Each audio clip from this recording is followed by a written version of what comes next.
Hello friends, welcome to our own channel daily stock.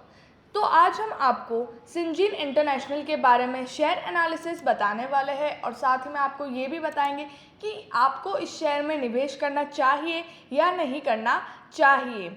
आगे बढ़ने से पहले अगर आपने हमारे चैनल को सब्सक्राइब नहीं किया हो तो आप हमारे चैनल को सब्सक्राइब ज़रूर कर दीजिएगा एंड साथ ही में hit the bell icon.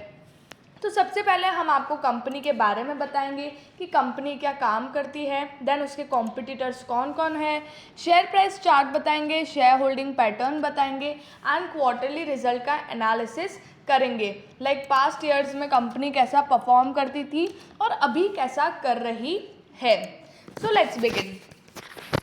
Syngene जो 1993 में स्टैब्लिश हुई थी और ये एक बायोकॉन की सब्सिडरी कंपनी है और India's first contract research organisation भी है। तो यहाँ पर कैसा है ना कि ये कॉन्ट्रैक्ट रिसर्च ऑर्गेनाइजेशन मतलब इनको कॉन्ट्रैक्ट बेसिस पे काम दिया जाता है, ये कंप्लीट करते हैं और इस तरह से इनको पे मिलता है, जो बाद में एक्सपांड हुआ later to be an integrated service provider offering जो end to end drug discovery मतलब कि जो मेडिसिन होती है वो भी ये लोग डिस्कवर करने लगे।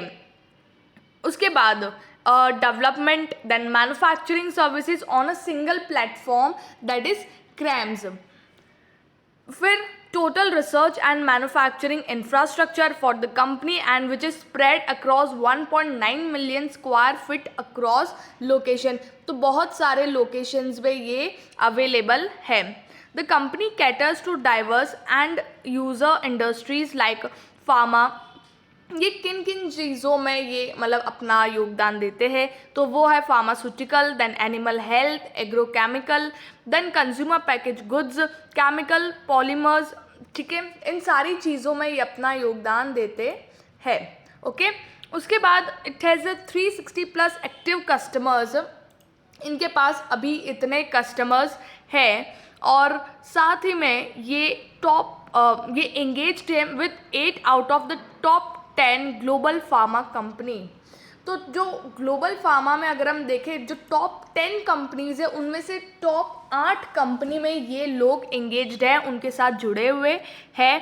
कंपनी के पास 400 से भी ज़्यादा पेटेंट राइट्स है उनके साथ जो उनके क्लाइंट्स के साथ कनेक्टेड है एंड उसके पास बेस है और 4200+ साइंटिस्ट का। ओके, तो इनके पास 4200 से भी ज़्यादा साइंटिस्ट है जो रिसर्च करते हैं और ये 76% जो है इनका जो रिसर्च और सब कुछ का तो वो यूएस से आता है, 12% यूरोप से, 5% जापान से एंड 4% फ्रॉम इंडिया। ओके, तो ये था सिंजीन इंटरनेशनल के बारे में। अब यहाँ पर मार्केट कैप की हम बात करें तो यहाँ पर 23,027 करोड़ का इसका मार्केट कैप है। मतलब कि ये एक मिड कैप कंपनी है, कोई स्मॉल कैप कंपनी ये नहीं है। अगर स्टॉक प्राइस टू अर्निंग है तो 55 का इसका स्टॉक प्राइस टू अर्निंग है, मतलब एक तरह से देखें तो थोड़े ज़्यादा प्राइस पे ये ट्रेड हो रहा है। बुक वैल्यू से भी कंपेयर करें तो ये थोड़ी ज़्यादा प्राइस पे ये शेयर ट्रेड हो रहा है। रिटर्न्स अगर हम देखेंगे पिछले साल के तो इतने ज़्यादा अट्रैक्टिव नहीं है क्योंकि पास्ट 2 ईयर से कंपनी का रेवेन्यू तो बढ़ रहा है लेकिन जो प्रॉफिट है वो थोड़ा डिक्रीज हो रहा है। तो उसी के साथ अगर हम कंपनी के रिटर्न्स देखें तो वो भी यहाँ पर डिक्रीज होते हुए नज़र आ रहे हैं। ROC जो है 13.4% का ही है और साथ ही में जो ROE है वो भी 13.7% का है। मतलब कंपनी के जो रिटर्न्स है जो यूजुअली 15 to 20% के बीच में आते थे उससे ज़्यादा आते थे वो अभी 13% पे ही है। ओके, डेट कंपनी के पास 1022 करोड़ का, तो डेट यहाँ पर कंपनी के पास ज़्यादा नहीं है। तो यहाँ पर फंडामेंटली ठीक ठाक लग रही है। अब यहाँ पर अगर हम देखेंगे 2019 में तो कंपनी का जो रेवेन्यू था वो था 1090 करोड़ का। ओके, तो यहाँ पर 1900 करोड़ का, आई एम सॉरी, यहाँ पर जो जितने भी वैल्यूज़ है वो 1000 करोड़ में है। तो यहाँ पर 1009 मतलब 1900 करोड़ का रेवेन्यू था। 2020 में 2160 करोड़ का था, 2021 में 2280 करोड़ का था। तो आप खुद देख सकते हैं हर साल कंपनी का रेवेन्यू बढ़ रहा है एंड 2022 में 2660 करोड़ का था। तो आप देख सकते हैं किस तरह से मतलब हर साल कंपनी का रेवेन्यू बढ़ रहा है। और ये अभी की बात नहीं है, अगर आप 2012 से भी कंपनी की डेटा देखते हैं तो भी हर साल मतलब कंपनी का एक भी साल ऐसा नहीं है कि कंपनी का वहाँ पर रेवेन्यू डिक्रीज़ हुआ है। तो इन शॉर्ट ये इनका जो काम है वो अच्छा खासा चल रहा है, अच्छे खासे क्लाइंट्स भी बढ़ रहे हैं। लेकिन प्रॉफिट्स अगर हम देखेंगे तो वो भी हर साल बढ़ रहा था। टिल 2020 तक 330 करोड़ का प्रॉफिट था, 410 करोड़ का था। 2021 में थोड़ा डिक्रीज हो गया, 400 करोड़ हो गया एंड 2022 में भी 400 करोड़ का था।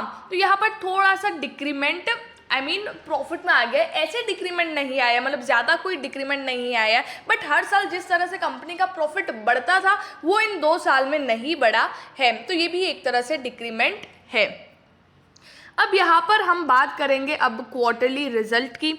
तो जैसे कि जून 2019 में आप देखें तो 421 करोड़ का रेवेन्यू था, देन 465 करोड़ का, 419। क्वार्टरली वाइज भी हम कंपेयर करें तो अच्छा खासा इंक्रीमेंट ही है, क्योंकि हर साल जिस तरह से कंपनी का रेवेन्यू बढ़ रहा है वो भी एक डिसिप्लिन के साथ रेवेन्यू बढ़ रहा है। तो वो ऐसा नहीं है कि एक क्वार्टर में बहुत अच्छा परफॉर्म कर लिया और एक क्वार्टर में नहीं किया, तो वैसा बिल्कुल भी नहीं है। हर क्वार्टर में डिसिप्लिन के साथ रेवेन्यू बढ़ रहा है।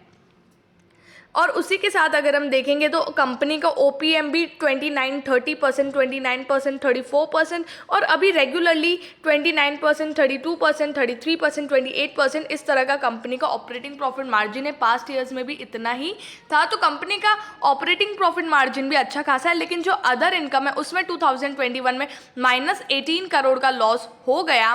तो उस रीज़न से भी यहाँ पर कंपनी का जो प्रॉफिट है वो सिर्फ 66 करोड़ का आया है। अगर वो नहीं होता तो यहाँ पर कंपनी का जो प्रॉफिट है वो अच्छा खासा 80 करोड़ के ऊपर होता।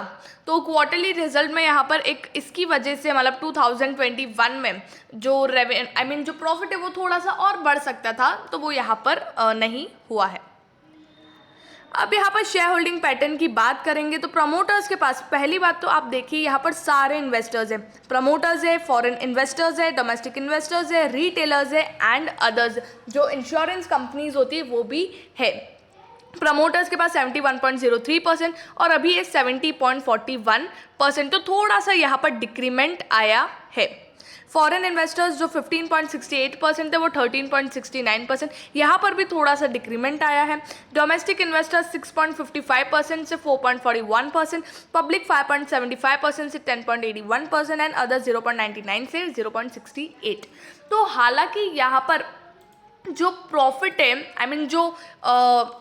जो शेयर होल्डिंग है बड़े बड़े इन्वेस्टर्स की, वो यहाँ पर थोड़ी थोड़ी डिक्रीज़ हो रही है। मतलब प्रमोटर्स ने भी थोड़ा स्टेक डिक्रीज़ किया है, फॉरेन इन्वेस्टर्स ने भी किया है, डोमेस्टिक इन्वेस्टर्स ने किया है, पब्लिक ने किया है, अदर्स ने किया है। लेकिन आप देख रहे हो सब थोड़ा थोड़ा इसमें से जो है वो स्टेक निकाल रहे हैं। अभी भी उनके पास अच्छा खासा स्टेक है। अगर आप देखेंगे तो रिटेलर्स के पास 100% में से सिर्फ 10.81% का है, बाकी 90% का जो स्टेक है वो बड़े इन्वेस्टर्स के पास है, जो काफ़ी अच्छी बात है।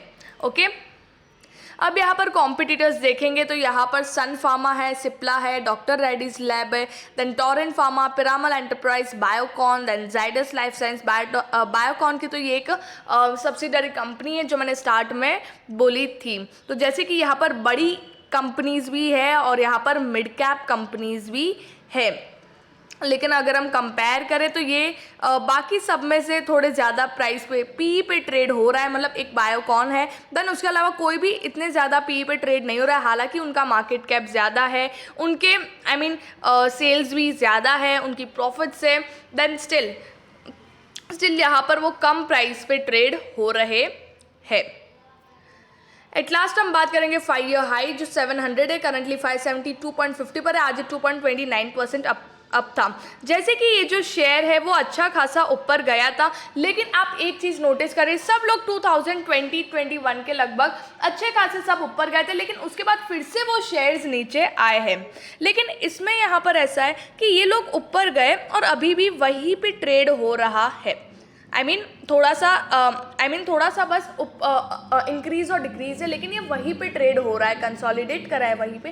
तो आपको ये शेयर ट्रेडिंग पर्सपेक्टिव से भी ले सकते हो और लॉन्ग टर्म पर्सपेक्टिव से भी आप इस शेयर में निवेश कर सकते हो।